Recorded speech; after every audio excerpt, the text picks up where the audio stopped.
Lamb to the Slaughter by Roald Dahl. I first read this short story back when I was in class 9. It was a part of my syllabus, and it's one of the most interesting short stories I've ever come across. Let me tell you about the author. Roald Dahl, a British novelist, short story writer, and a poet. Dahl's books are known for their unexpected endings and often darkly comic themes. The room was warm and clean, the curtains drawn, the two table lamps alight, hers and the one by the empty chair opposite. On the sideboard behind her, two tall glasses, soda water, whiskey. Fresh ice cubes in the thermos bucket. Mary Maloney was waiting for her husband to come home from work. Now and again, she would glance up at the clock, but without anxiety, merely to please herself with the thought that each minute gone by made it nearer to the time when he would come. There was a slow smiling air about her, and about everything she did. The drop of her head as she bent over her sewing was curiously tranquil. Her skin, for this was a 6-month with child, had acquired a wonderful translucent quality. The mouth was soft, and the eyes, with their new placid look, seemed larger, darker than before. When the clock said 10 minutes to 5, she began to listen, and few moments later, punctually as always, she heard the tires on the gravel outside and the car door slamming. The footsteps passing the window, the key turning in the lock. She laid aside her sewing, stood up, and went forward to kiss him as he came in. "Hello, darling," she said. "Hello, darling," he answered. She took his coat and hung it in the closet. Then she walked over and made the drinks. A strongish one for him, a weak one for herself. And as soon she was back again in her chair with the sewing, and he in the other opposite, holding the tall glass with both hands, rocking it so the ice cubes tinkled against the side. For her, this was a blissful time of day. She knew he didn't want to speak much until the first drink was finished. And she on the other side was content to sit quietly, enjoying his company after the long hours alone in the house. She loved to luxuriate in the presence of this man, and to feel almost as a sunbather feels the sun. The warm male glow that came out of him to her when they were alone together. She loved him for the way he sat loosely in a chair, for the way he came in a door or moved slowly across the room with long strides. She loved the intent, far look in his eyes when they rested on her, the funny shape of the mouth, and especially the way he remained silent about his tiredness, sitting still within himself until the whiskey had taken some of it away. "Tired, darling?" "Yes," he said. "I'm tired." And as he spoke, he did an unusual thing. He lifted his glass and drained it in one swallow, although there was still half of it. At least half of it left. She wasn't really watching him, but she knew what he had done because she heard the ice cubes falling back against the bottom of the empty glass when he lowered his arm. He paused a moment, leaning forward in the chair when he got up and went slowly over to fetch himself another. "I'll get it," she cried, jumping up. "Sit down," he said. When he came back, she noticed the new drink was dark amber with a quantity of whiskey in it. "Darling, shall I get your slippers?" "No." She watched him as he began to sip the dark yellow drink, and she could see the little oily swirls in the liquid because it was so strong. "I think it's a shame," she said, "that when a policeman gets to be as senior as you, they keep him walking about on his feet all day long." He didn't answer, so she bent her head again and went on with her sewing. But each time he lifted the drink to his lips, she heard the ice cubes clinking against the side of the glass. "Darling," she said, "would you like me to get you some cheese? I haven't made any supper because it's Thursday." "No," he said. "If you're too tired to eat out," she went on, "it's still not too late. There's plenty of meat and stuff in the freezer, and you can have it right here and not even move out of the chair." Her eyes waited for an answer, a little smile, a little nod, but he made no sign. "Anyway," she went on, "I'll get you some cheese and crackers first." "I don't want it," he said. She moved uneasily in her chair, the large eyes still watching his face. "But you must eat. I will fix it anyway, and then you can have it or not, as you like." She stood up and placed her sewing on the table by the lamp. "Sit down," he said. "Just for a minute, sit down."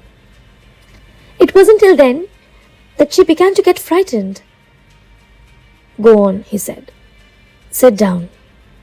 She lowered herself back slowly into the chair, watching him all the time with those large, bewildered eyes. He had finished the second drink and was staring down into the glass, frowning. "Listen," he said.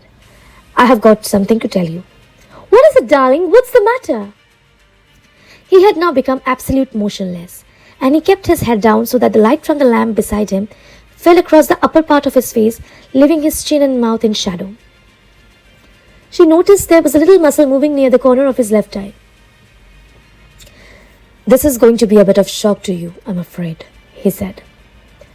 "But I've thought about it a good deal and have decided the only thing to do is tell you right away. I hope you won't blame me too much." And he told her. It didn't take long, 4 or 5 minutes at most, and she sat very still through it all, watching him with a kind of dazed horror as he went further and further away from her with each word. "So there it is," he added.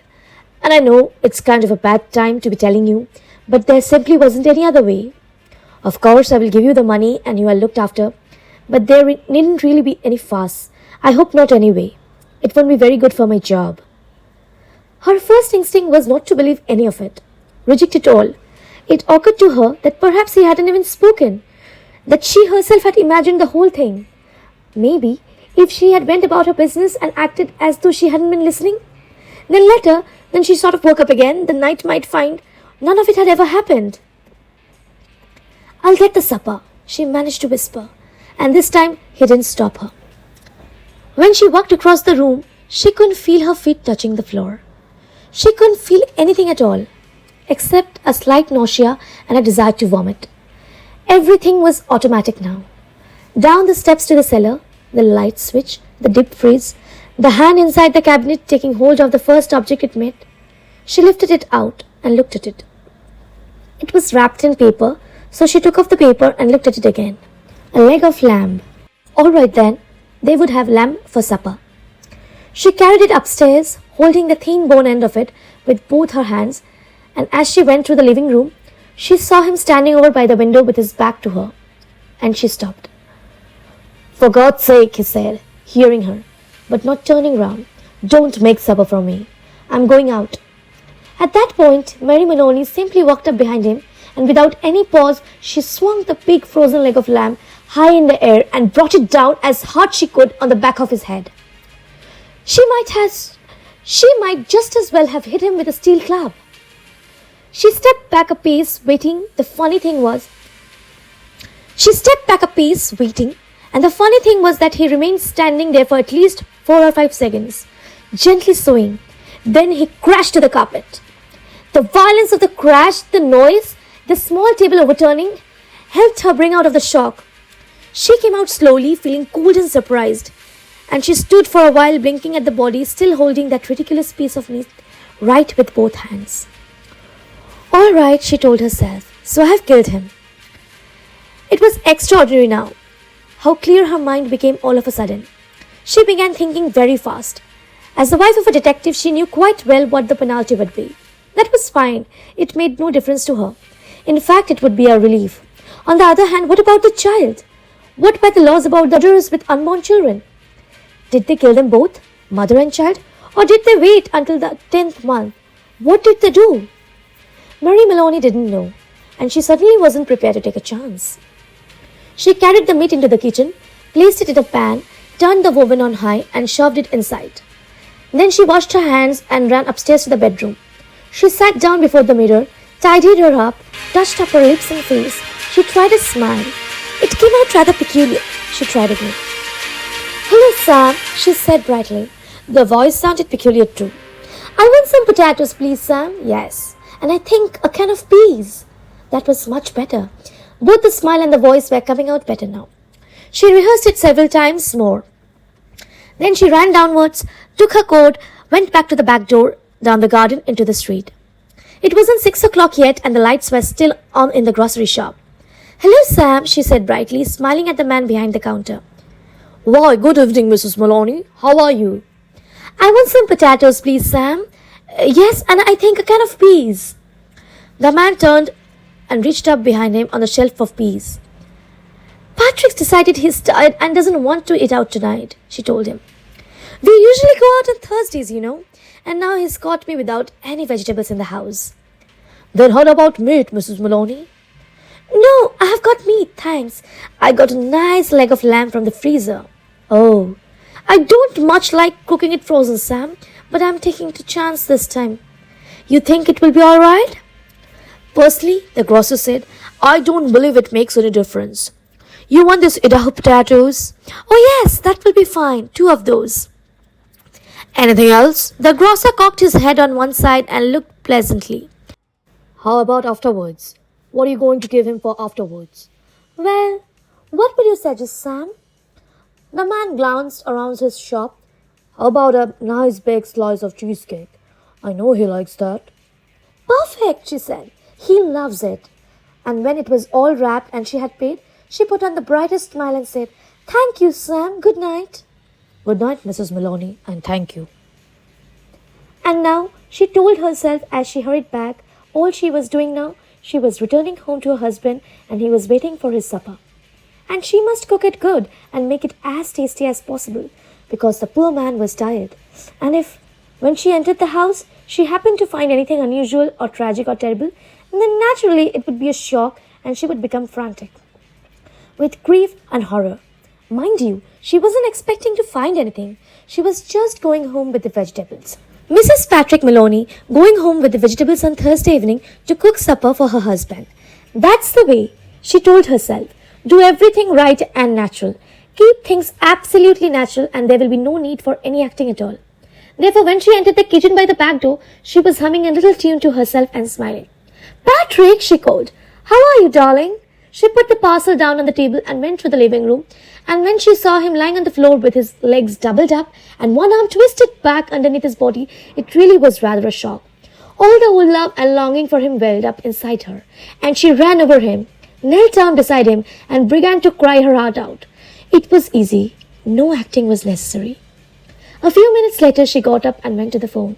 She knew the number of police station, and when the man on the other end answered, she cried to him, Quick! Come quick! Patrick's dead! Who's speaking? Mrs. Maloney! Patrick! Mrs. Patrick Maloney! You mean Patrick Maloney is dead? I think so, she sobbed. He's lying on the floor and I think he's dead. Be right over, the man said. The car came very quickly and when she opened the front door, 2 policemen walked in. She knew them both. She knew nearly all the men at present and she fell right into a chair and then went over to join the other one, who was called O'Malley, kneeling by the body. Is he dead? She cried. I'm afraid he is. What happened? Briefly, she told her story about going out to the grocer and coming back to find him on the floor. While she was talking, crying and talking, Noonan discovered a small patch of congealed blood in the dead man's head. He showed it to Mr. O'Malley, who got up at once and hurried to the phone. Soon, the other men began to come into the house. First a doctor, then 2 detectives, one of them she knew by name.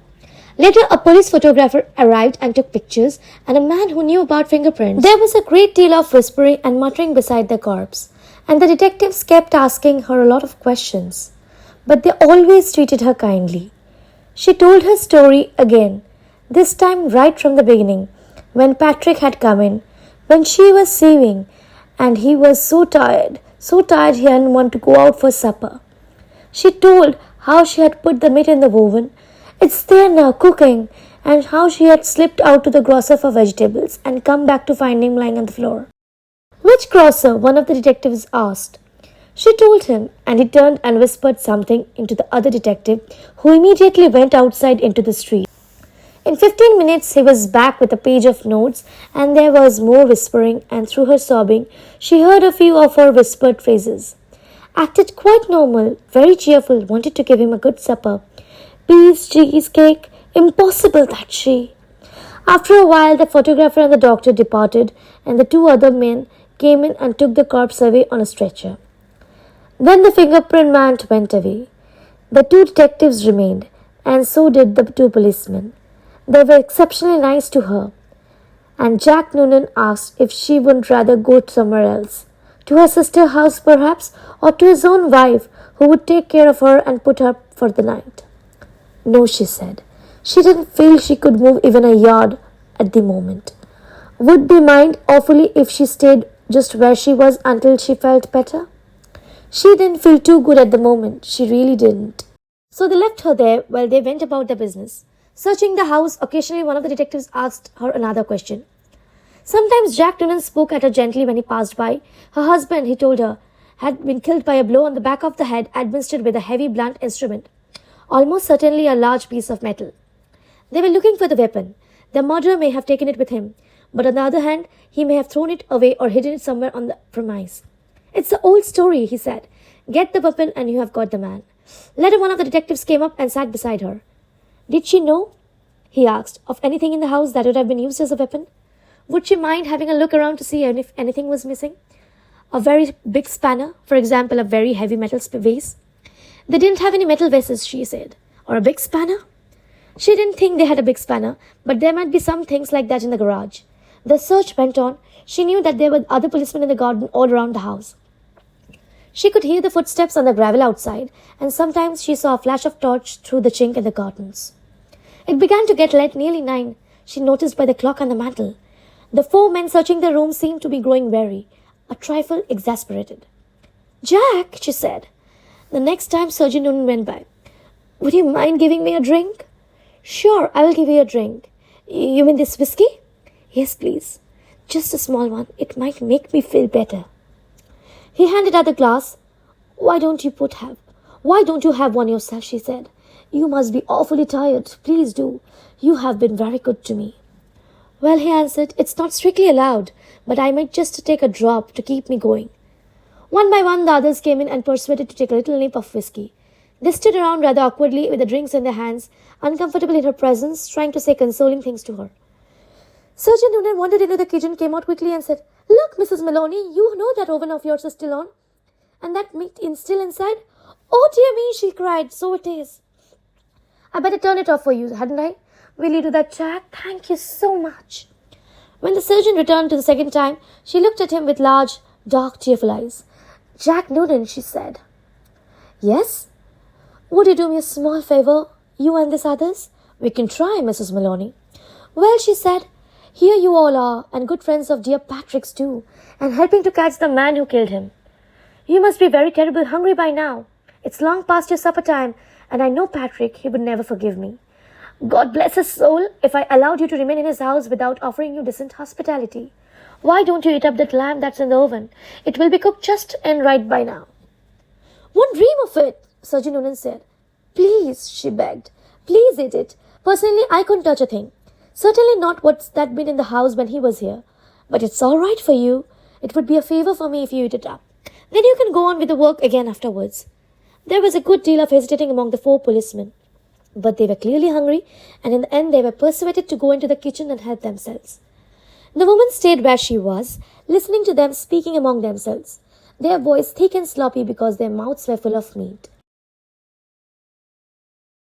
Have some more, Charlie. No, better not finish it. She wants us to finish it. She said so. Be doing her a favor. Okay then, give me some more. That's the hell of a big club. The guy must have used to hit. That's the hell of a big club. The guy must have used to hit poor Patrick, one of them was saying. The doc says his skull was smashed into pieces, just like from the sledgehammer. That's why it would be easy to find. Exactly what I say. Whoever done it, they're not going to be carrying a thing like that around with them longer than they need. One of them belched. Personally, I think it's right here on the premise. Probably right under our very noses. What do you think, Jack? And in the other room, Mary Maloney began to giggle.